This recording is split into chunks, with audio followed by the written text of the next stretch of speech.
And that's why we're here, to inoculate ourselves from all these temptations and dangers and spiritual ego traps that are out there, because right now is a time where that becomes one of the biggest darknesses that we have to face. For the purpose, now remember this, for the purpose of learning how to discern. So this journey is the most important journey of your life, guys.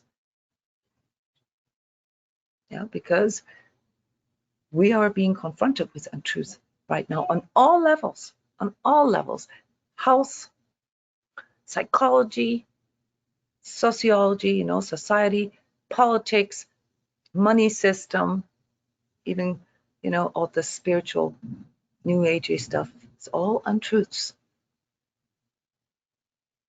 And the only choice that is true to you is the one that you can clearly, with absolute clarity, feel from within yourself that it is true. Not because somebody's telling you that, or because some channeling or some guide or whatever the IRS told you.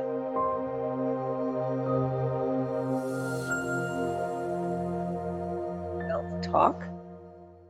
Right after our remote energy healing and training session, connect with your true self. My name is Jona Bryndis, and myself and 2 other trans coaches, those are trained energy workers, worked this field, this group field that we formed here, almost 100 people from all over the world, to help your energy to identify, to verify, to refine and discern your inner connection with your own true self.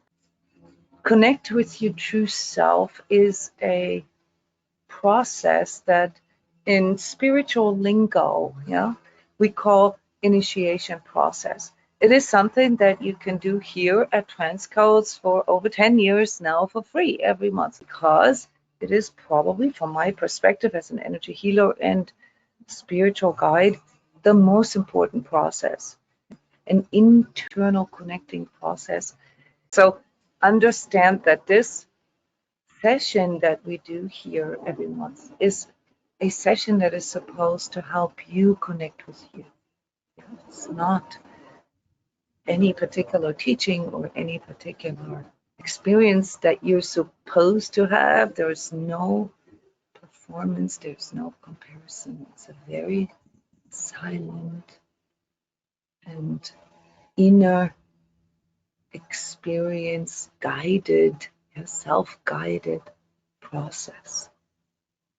And that said, so some of you come here regularly for years, and you know that there was always a little sort of little breadcrumbs here in this intro already. This session was mostly about this. It was mostly about how you enter this process with yourself.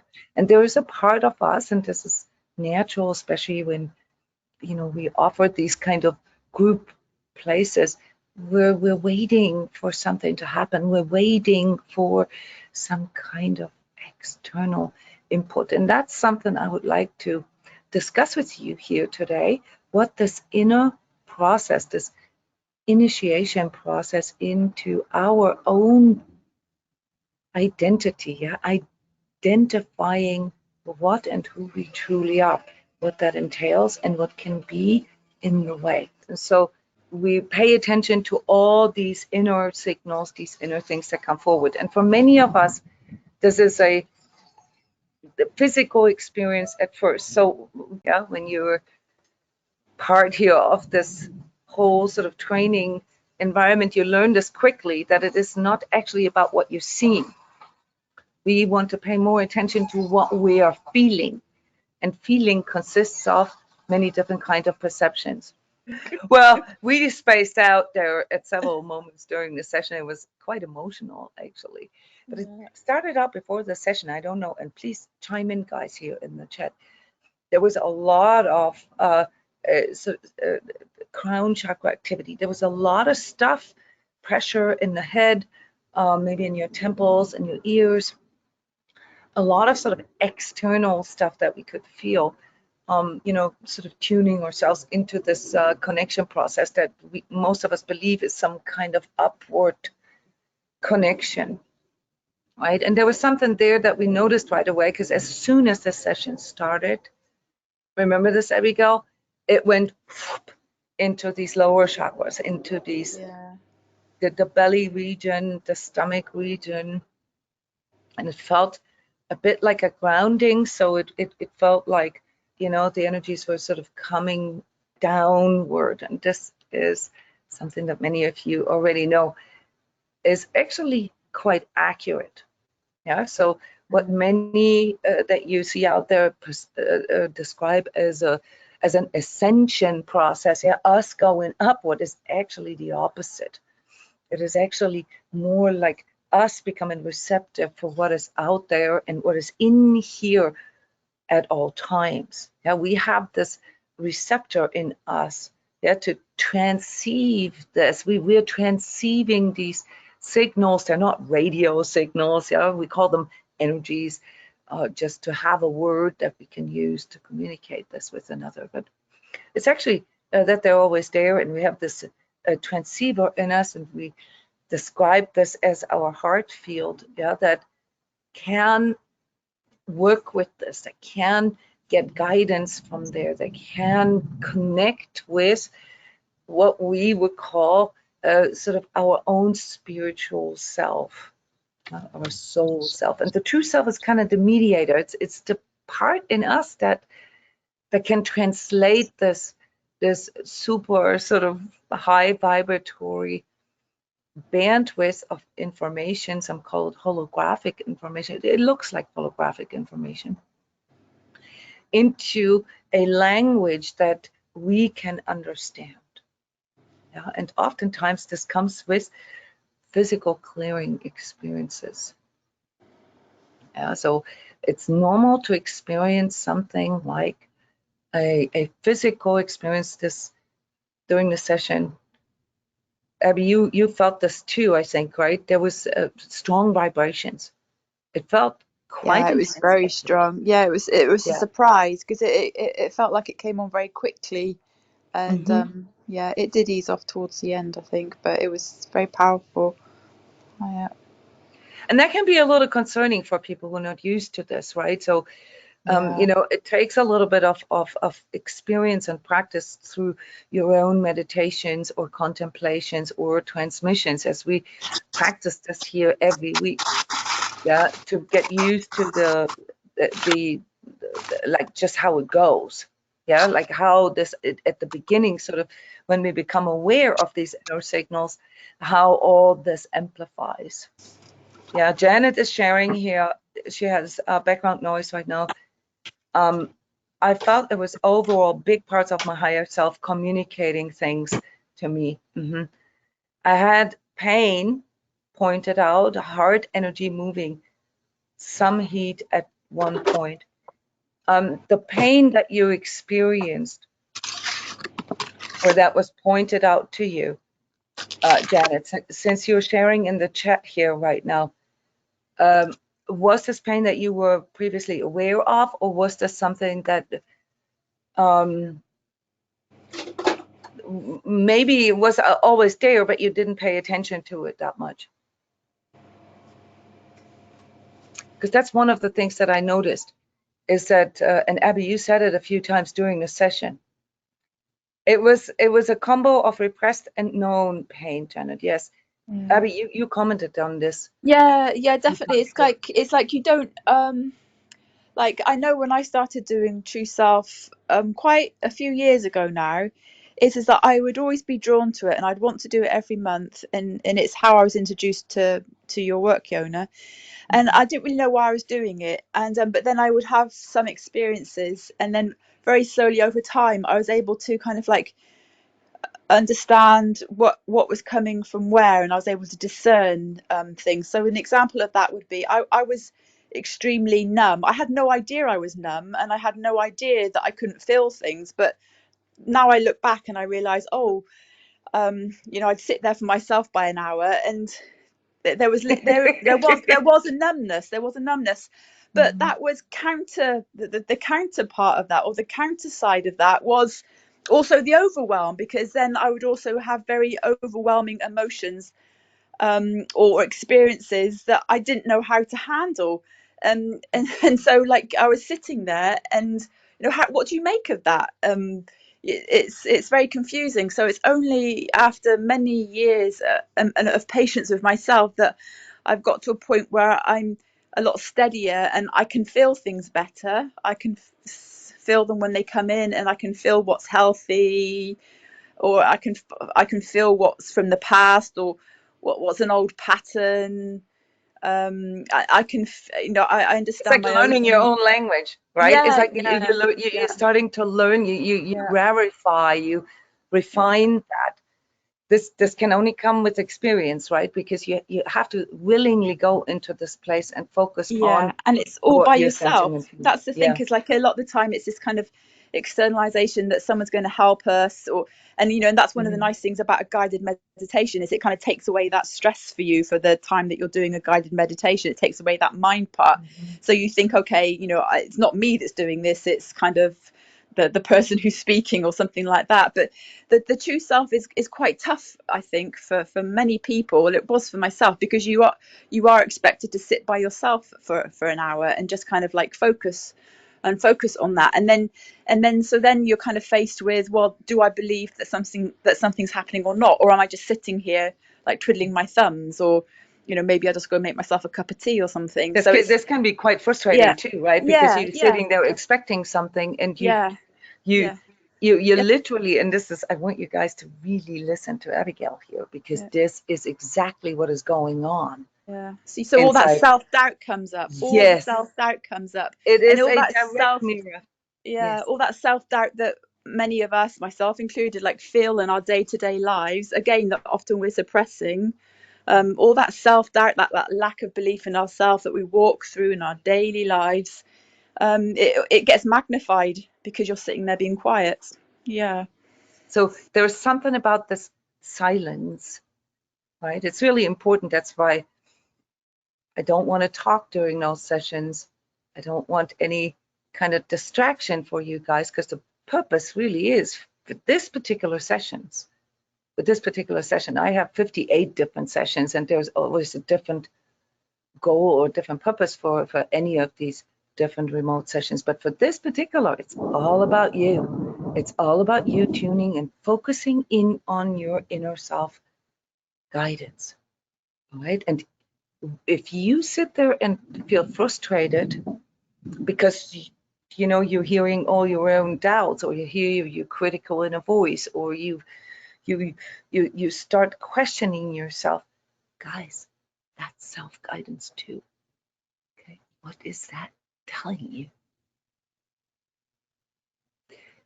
It's showing you what's in the way. It's showing you what creates resistance on a day-to-day basis, which is, of course, you experience this as your normal state. But that state that Abby called it here, she realizes now that she used to be numb. She didn't know she was numb. Now, some of you don't have that particular numbness experience. Some of you have the other extreme, and Abby, thanks for mentioning that, because that's the other side of that, is this hypersensitive experience of too much out there. So I was more in that category, that when I closed my eyes and when I went into this inner silence with myself, that I saw too much, I felt too much, I didn't know what this meant, and I felt so overwhelmed that the only way for me to interpret what I was feeling was that I'm either crazy or bad, okay, that this is no good, okay. And so, like most of us are trained this way, like I was conditioned, I tried to suppress that. I didn't want to feel that. And this is where most of us run into this trap with ourselves. We are afraid to connect with ourselves, because the first barrier that shows up is the everyday barrier, the habits that we have, how we deal with our feelings, how we deal with our inner life. And when it comes to learning to overcome this, this is why I do this here every month. I understand that there's practice. We have to learn to embrace that.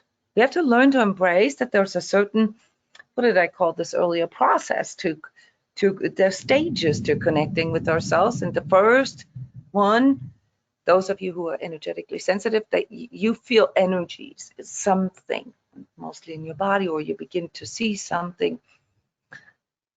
That requires a little bit of discipline, because whatever it is that comes in first when you open yourself up is typically a mixture of a lot of things. There's a part of that is sort of you recycling your own psychological stuff, you dealing with excess energies, or some kind of physical or emotional or mental energies that are just sort of the residue of the day or the week, and outer energies coming in. So one of the most important parts about connecting with ourselves is not to get messages, is to learn to discern, is to know first and foremost, what are my thoughts and what is some outer thinkingness coming in? What are my sensations? What am I feeling in my body right now? What is real for me right now? What are my emotions? And how am I feeling? Those are 4 different things. So sensing, emoting, thinking, feeling, and perceiving, which would be the 5th layer of that, are 5 different things. And the first thing that we need to sort of let happen over us is that they all come at once, because the moment you open yourself up for it, you feel all of it, and it feels like a huge big mishmash. So there's a certain level of training needed for you to get used to that and to start sorting and refining. Yeah, and that's something that this particular session, and also all the programs that we have here at transCODES, help with. All right, because it is something that we haven't learned. Most of us haven't even learned to discern between thoughts and emotions, yeah, or physical sensations and emotions. I know this for a fact because I was one of them. I could not discern between how my body feels, how my emotions are, and what my thoughts are. It was all one big thing. And this formed the identity around me. So I thought I was this conglomerate, yeah, of sensations, thoughts, and emotions that I had no clue what they meant, what they're signaling to me, what I'm supposed to do with that. And this is fundamentally sort of the process of initiation, namely learning to discern all that. Now, for those of you, this, I suppose the majority of you who are energetically sensitive and who are empathic, there's extra layers. You have, let's say, extrasensory perceptions, and your transceiver is a little bit too much focused on emotions, especially other people's emotions, which means that on top of the confusion that we already have, yeah, you experience yourself often through others. Yeah, this may sound, confusing what I'm saying right now, but really what I'm trying to point out to you is, if you've already identified that you're a highly sensitive person or energetically sensitive, is that for you, this discernment process is even more important, because this ability to discern between what's yours and what isn't is often distorted. And the reason why it's distorted is not because you're bad or anything like that. It's because there is a part of you, part of your ego, yeah? So remember, ego is part of our survival mechanism, yeah, our coping mechanism, that has cultivated this reading of other people's energies, other people's emotions, perhaps to feel safer or to feel in more control, which is absolutely okay. But if you do that, there's a chance that you get lost or that you lost yourself. The feeling for how do I feel? What do I need in the process? So this is why I've dedicated my work here to people whom I identify as energetically sensitive and empathic, because there is it's evident that there is a need for better boundaries and better discernment, because a lot of times what it means for us in our practical life is that we have a hard time knowing what is ours and what isn't. And this is often reflected in our relationships. So people with unclear boundaries about what are their needs, their wants, and their emotions, their thoughts, often end up in toxic relationships. In relationships that are fundamentally abusive on some level. Maybe not so much physically, but a lot of times emotionally, mentally, and also etherically abusive. So this is how many of you, I would suspect, found me, okay? Because you've had experiences, especially in relationships, that are kind of difficult to work through with a therapist or with other people, because it wasn't just behavioral stuff. It was also, say, the stuff in the unseen, in a good way or in a bad way. In the sense that you felt an extremely strong connection to a person. And that made it even harder for you to know what's yours and what isn't, or that you felt stalked or abused or attacked by other people. Is that correct? I would love to hear from you, maybe with a sign. Jona, Go ahead. It's Jana. Share directly. Yes. Well, Hi, there were Jana. two things. It was very key. I mean, it's after, I typed this in the box. After all these years, it's just that we don't have a relationship with ourselves. And then when we come to somebody like you, or we're sitting in meditation somewhere else, unless the guidance is there to have the tools, looking for that self rather than having developed this relationship. It's like meeting somebody for the first time. You're not going to know everything all at once all of a sudden. So this format over and over again, I think, helps develop that relationship more and more along with everything else. And it's so true. I mean, it's so true, because then if you don't have the relationship, it has to be built. You have to work on the relationship. Yeah.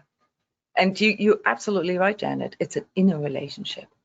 So what we're doing here, this experience, right? The inner experience of your higher self or your true self, is a process of building a relationship.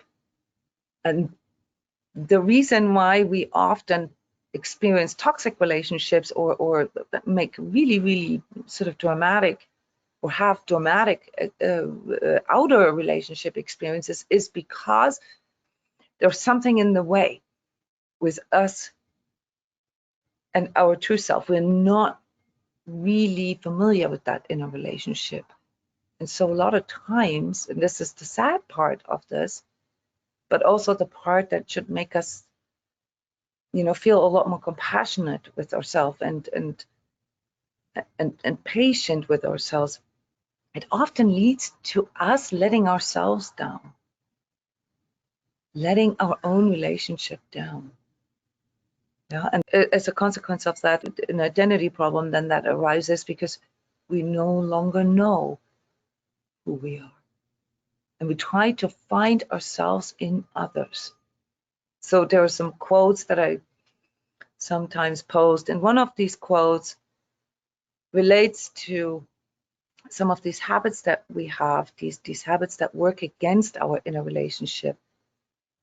That especially people who are spiritual seekers have, and that is that we try to find our own soul in someone else through relationship. This is the key word here is twin soul and so forth, because that has brought so many problems with it. Yeah, I don't know, Janet, this may not apply to you, or maybe it does, but this trying to seek for this soul relationship with someone else.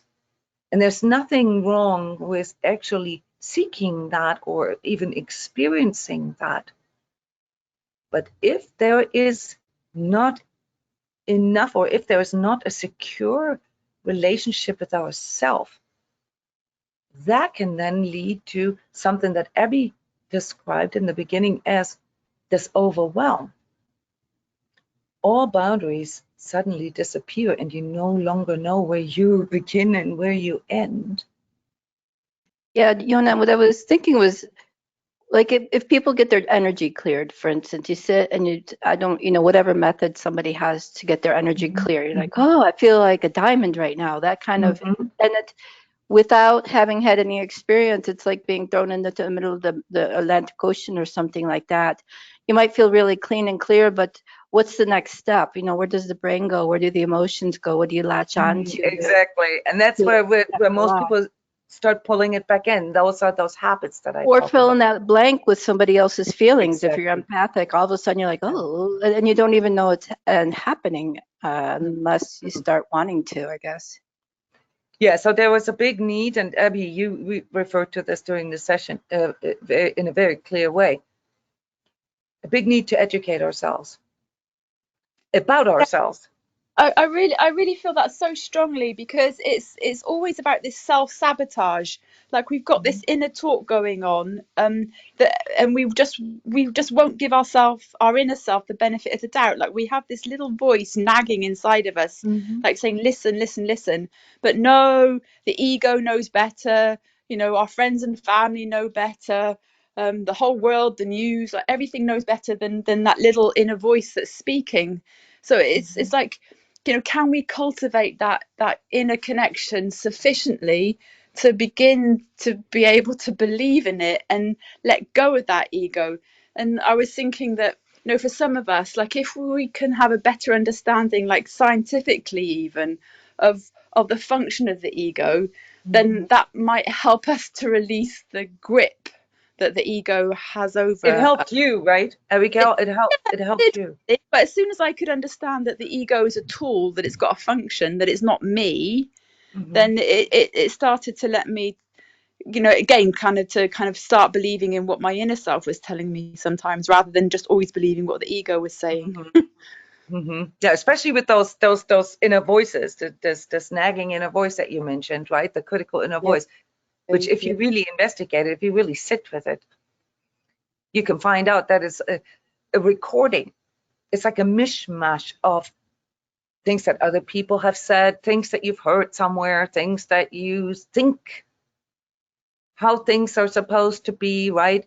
Mixed in with things that you've thought at some point, or you said to yourself. It's not even yourself that you're hearing there. You're hearing a mishmash, and that needs to be discerned. Yeah, so some of the things that your critical inner voice says is true. Some of it is maybe 20%, but 80% of it is just stuff, outer stuff that you've allowed to come in and identified with.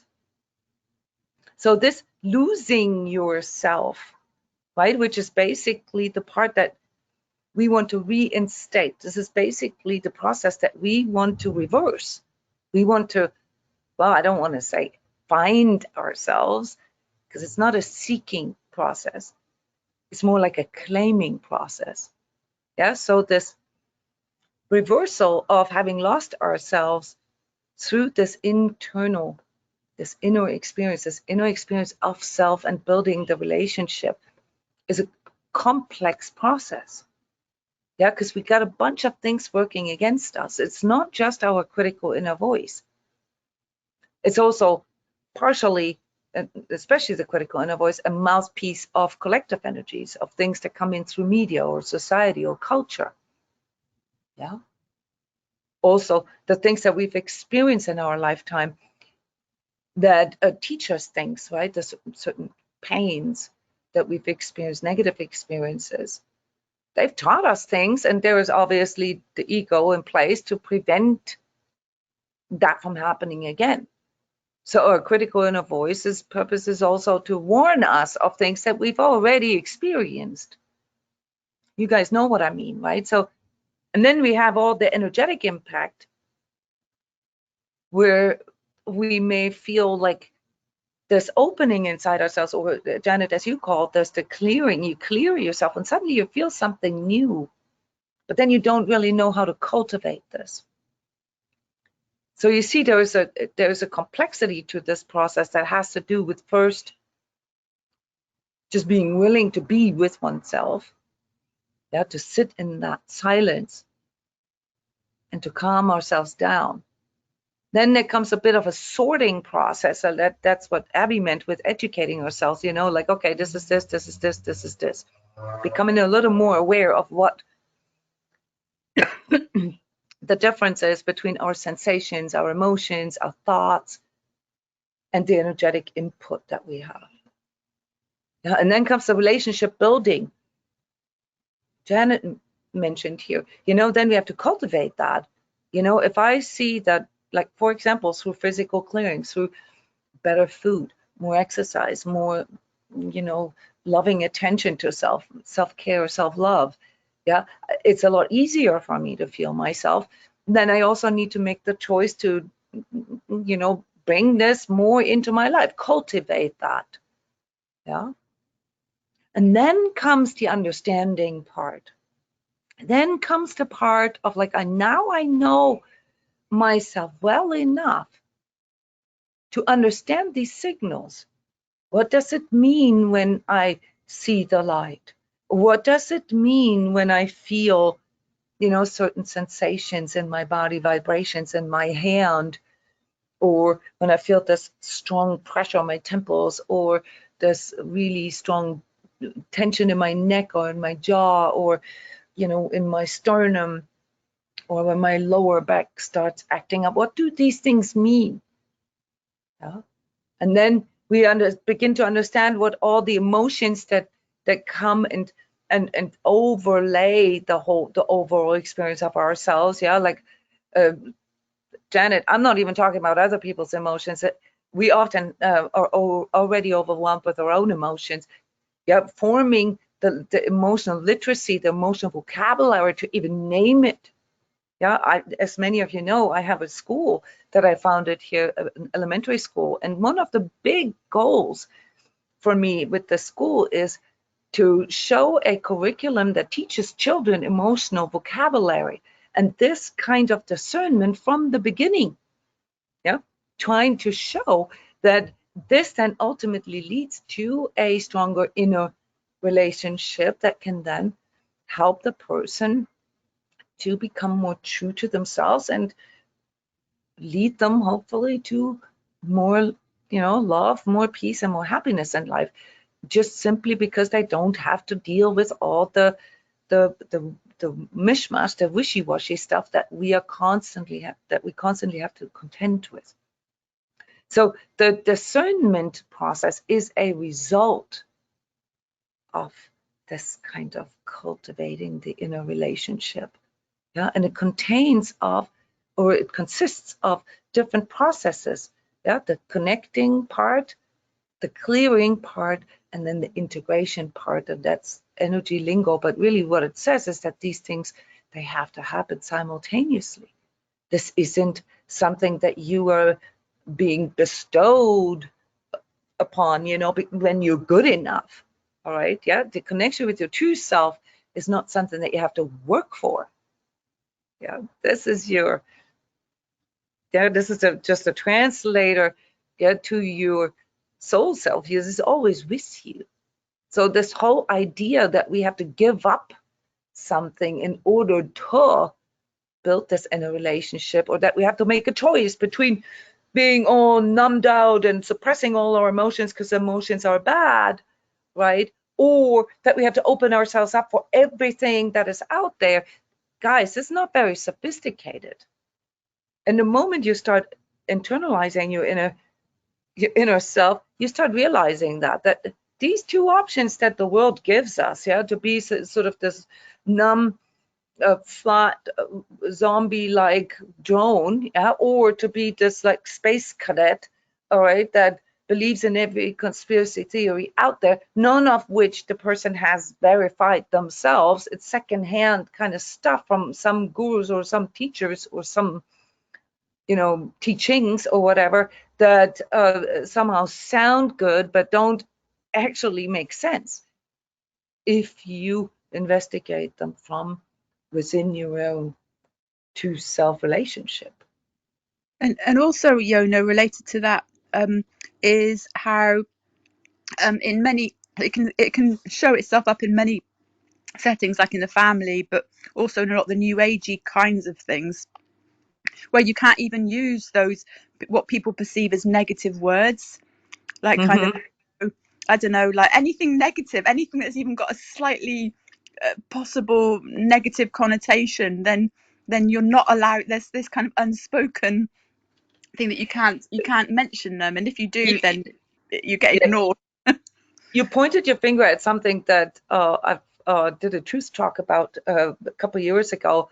It's wokeness.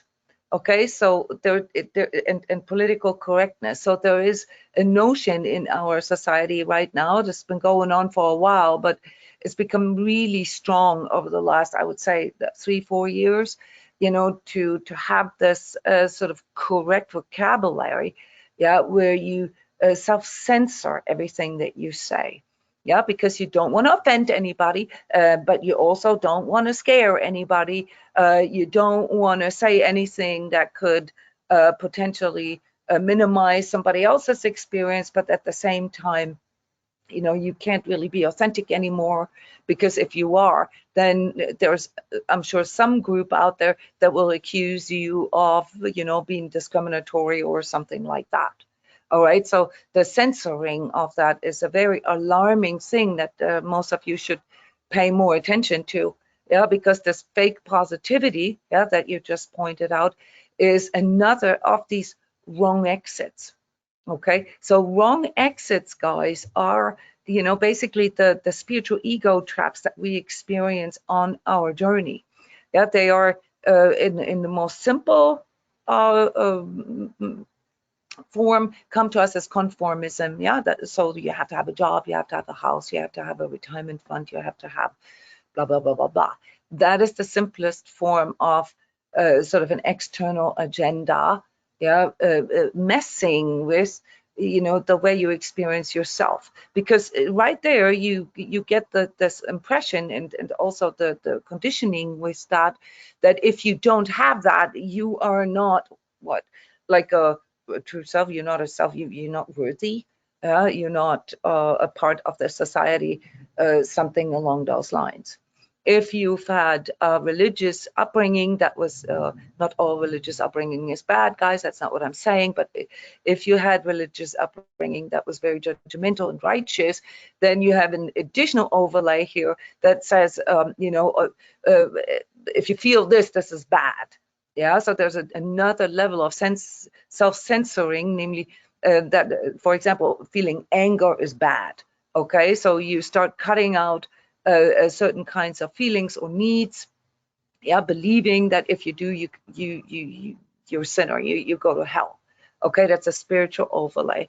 Now comes sort of the modern society and comes along and says, oh yeah, we have to be inclusive and, you know, equity and all this, yeah, we have to be fair and all this. That messes with our perception of ourselves again, because now we are starting to get censored on a level of identity.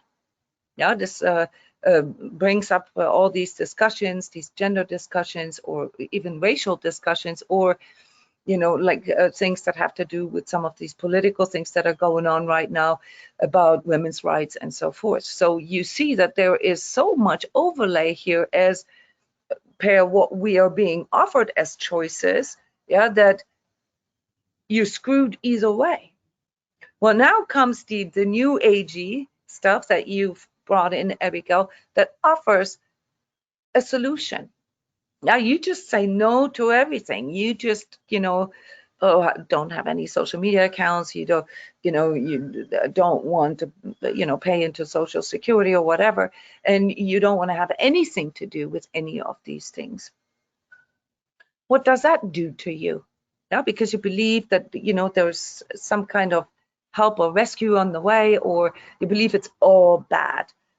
That then, messes with your ability to see yourself as a social being, okay? Because it leads to you isolating. You most likely believe that everything out there is bad, yeah, is demonic or something like that. And depending on what kind of spiritual group you're in, yeah, you either learn all these fancy things about how to ascend and how to become this angel being, or you learn how to become a spirit warrior and fight against demons and so forth, yeah, as sort of the only way out. If you're asking me, coming in here from an energetic perspective, which is a bit more sort of spiritual realism, I would say, neither of these options are true. Yeah, because ultimately, my identity, what I am, how I experience myself, and how I want this relationship with myself to be, is not an either-or option.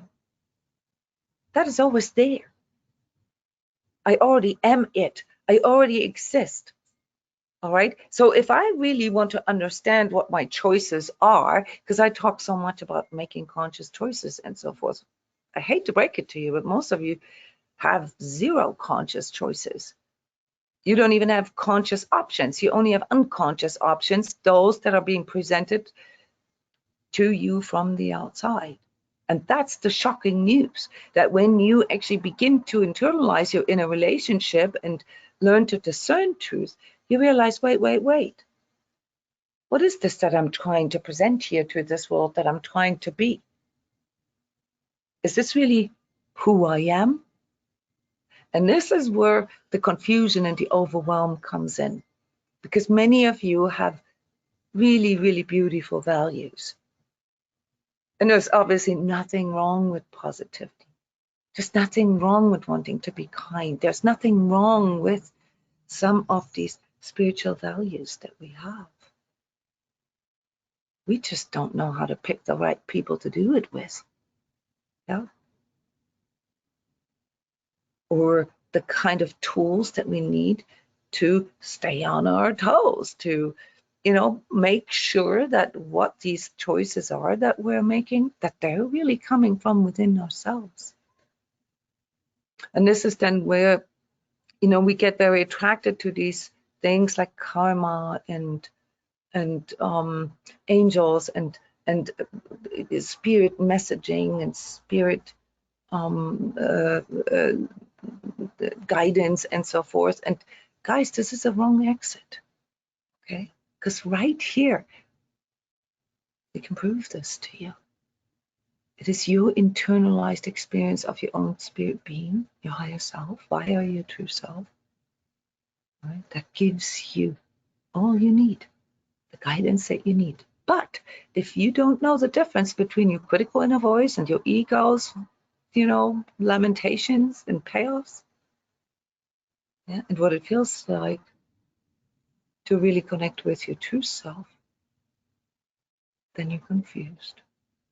And this is fundamentally sort of the mind control problem that we have right now. It's the temptation of the dark. It's what we're up against here, and that's why, we can practice this muscle, in the inner connection. So the message is pretty much always the same. Yeah, it is in your internalized experience of your higher self, of higher power, that you can find the way through this. Yeah, and not only survive, but also thrive. Yeah, to connect with your higher potential, with your higher expression of yourself. But what we're up against is that undefined mishmash of, sensations, emotions, thoughts, and beliefs. And that, as Abigail pointed out correctly, is something that needs to be trained. Unless you were taught this from childhood on, maybe you were one of the few lucky ones that had parents that were very aware of that and that allowed you to explore your inner true self connection from childhood on. And there are more and more conscious parents out there that do this, okay? But it is still important to give the right tools to our children so that they are able to freely feel, to freely think, and to freely choose. It is only in that clarity that you feel when you are connected with your true self, that you can have clear thoughts, clear feelings, and clear choices. And so, to wrap all this up and bring this all back to one point, truth and the true self-connection is about clarity, is about focus, is about embracing and allowing this relationship to form and to thrive. Not through outer things, not through whatever theories or teachings or whatever. No, through your internal validation and verification process. So all we really need to do is to foster that relationship over and over again. It's our life's journey, guys. Yeah.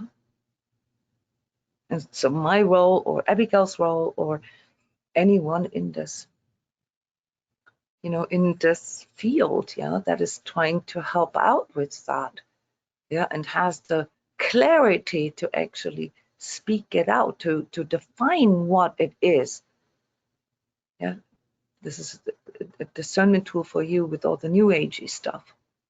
And who can show you a systematic way of doing that so that you can validate and verify this yourself, it knows that journey and is trying to show you what you need to let go of, what you are not. A serious and integrous energy healer will never tell you how you feel or who you are or who you're supposed to be. This is one of the big non-integrous things that I've experienced over and over. People telling other people who they are. Some channelings or some spirit guides told them that you're supposed to get divorced and move to another country, or that you're supposed to be this or that. It's very, very dangerous, guys. So for anyone who has internalized their true self, this completely unattractive. You can see through this from miles away. And that's why we're here, to inoculate ourselves from all these temptations and dangers and spiritual ego traps that are out there, because right now is a time where that becomes one of the biggest darknesses that we have to face. For the purpose, now remember this, for the purpose of learning how to discern. So this journey is the most important journey of your life, guys. Because we are being confronted with untruth right now on all levels, health, psychology, sociology, society, politics, money system, even, all the spiritual new agey stuff. It's all untruths. And the only choice that is true to you is the one that you can clearly, with absolute clarity, feel from within yourself that it is true. Not because somebody's telling you that, or because some channeling or some guide or whatever the IRS told you. Yeah. So there was a few people here that want an absentee reading. I'm not sure who you are, and so I'm not sure. I can't really do a reading. If you want to email me, there is a forum thread where you can inquire about your personal energies or things that are in the way for you that we've identified as sort of an imbalance in you, or what's holding you back from cultivating your inner relationship. But at the end of the day, guys, everything that Abby and I, and thank you, Janet, also for chiming in, have shared here with you are the most common things that we observe.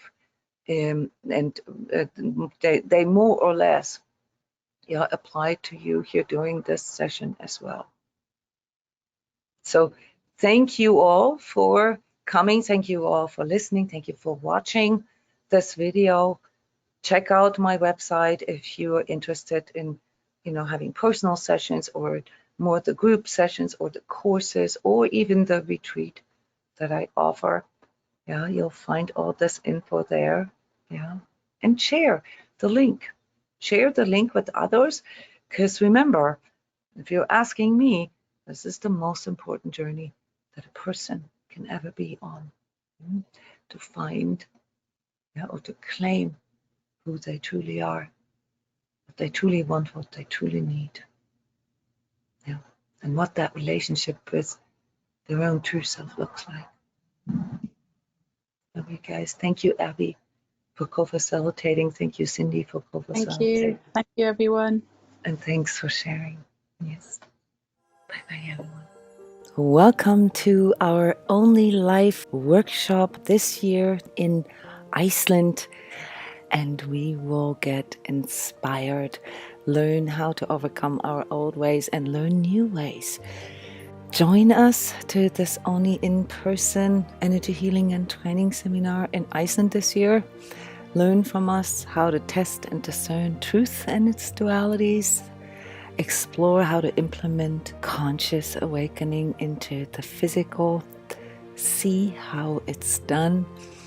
And even if you just want to come to Iceland to explore this magnificent island, the midnight sun, the waterfalls, the geysers, or stop by while traveling to Europe or to the United States, then check this out. Either way, we're going to have an unforgettable experience together, spending 24-hour daylight in one of the most sacred places on this planet. Tickets and registration is now online. You can plan your summer vacation with us in June in Iceland.